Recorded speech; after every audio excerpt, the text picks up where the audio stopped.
All right. We are back here at Song of the Day, coming to you from the Rock Cave. I'm your host, Mark Pierce. It is Thursday, rolling into the weekend. 2021 coming to a close. It's like Groundhog Day. Pretty much like Groundhog Day right now, these days. It's been a good week here in the cave so far. Some great topics. And I was thinking about today when I was looking through events and birthdays and such like that, and realized that we haven't done a make or remake in a little while, so why don't we do that today? And today will be a controversial one in some people's mind. Be like, how dare Blasphemy, Mark? How dare you? How dare you? But let's talk about it, because today is Patti Smith's 75th birthday. Happy birthday to you, Patti. Hit me up. Come on the cave, chat with me. Big fan here in the Rock Cave. So happy birthday to you. And what are we talking about today? Well, first and foremost, we are talking about the song When Doves Cry by Prince. Right? You're like, Mark, what are you doing here? What are you doing? What are you doing? When Doves Cry. Let's do the numbers.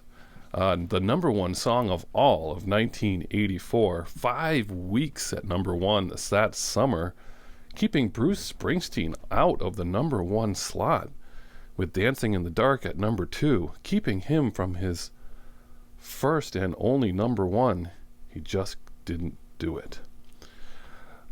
This is the lead single off of Purple Rain, his first number one hit.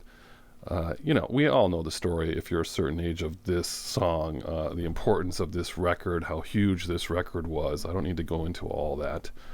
But let's do some other interesting stuff about this song, and then we'll get looped back around. But it is first of all, there's no bass guitar in this song. He removed it at the last minute and thought, I'm going to do something bold that people won't do. And I think this is a great song, and we're going to just do it. So they took the bass out, and there's a drum machine used, not his drummer, but a drum machine. And even I think there's something to do with the recording of the song, and Prince did some synth stuff and some drum stuff, recorded it at half speed, and then played it at half speed, or recorded it, something like that. Anyway. But the drummer and the bass player are in the video, even though they don't actually play on the song. And for future tours, the bass player added bass lines to the song, and the drum machine was still used in the tour, but they came up with some kind of interface. First time this was done, where the drummer played with the drum machine to allow him to play on there. So that's interesting. Also, it was the second number one single with a species of bird in the title.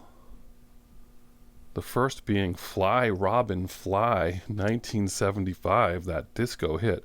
I got no problem with that song. We don't do much disco at all here in the cave, but that's a good one. So anyway, this song, I remember loving this song and then kind of getting away from it.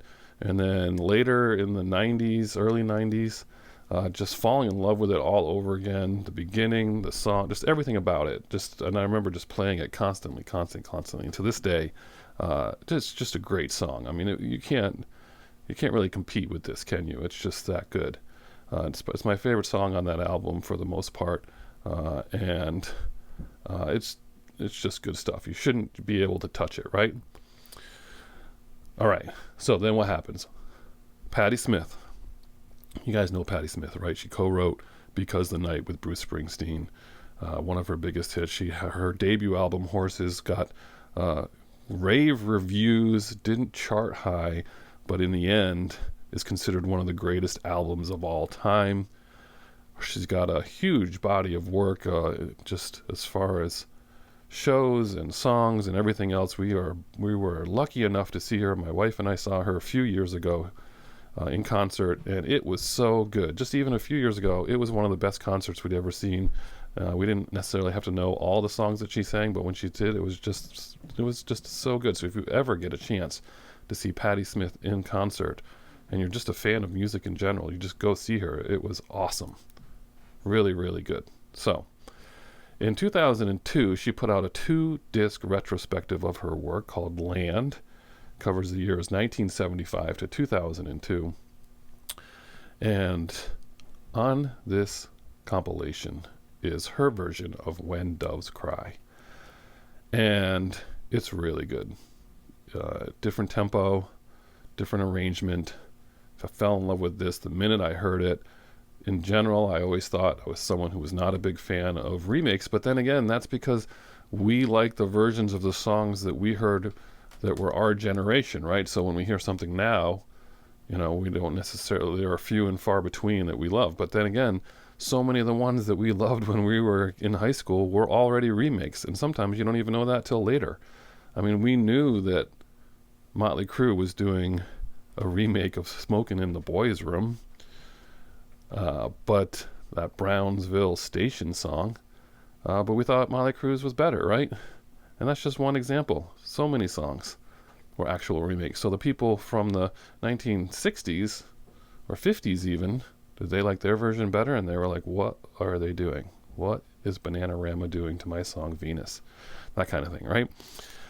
So anyway, I heard this song and I just appreciate her version so much. And as a standalone song version, it's really, really good. So I want you guys to listen to it. This could be a Wanderlust Wednesday episode. It could be so many things. And speaking of Wanderlust Wednesday, she has another song on here that was being played on the radio. And maybe I was the only person that liked it. I mean, they were playing on the radio. Some other people must have liked it. But I still like this song. But this song is called Summer Cannibals. And if you guys don't know it, I'm going to put it below. But that is your Easter egg in this episode. A Wanderlust song on Thursday, Summer Cannibals. And also, in 1996, she worked with REM, and she is singing in that song, Ebo, the Letter. And if you don't know that one, you're going to check that one out with Patti Smith and REM. All right, we're a pretty long episode here today. What do you guys think of When Doves Cry? Prince versus Patti Smith. Comment below. Love the comments. Keep things coming as we roll into New Year's Eve. Enjoy it. Whatever you're doing, play music today.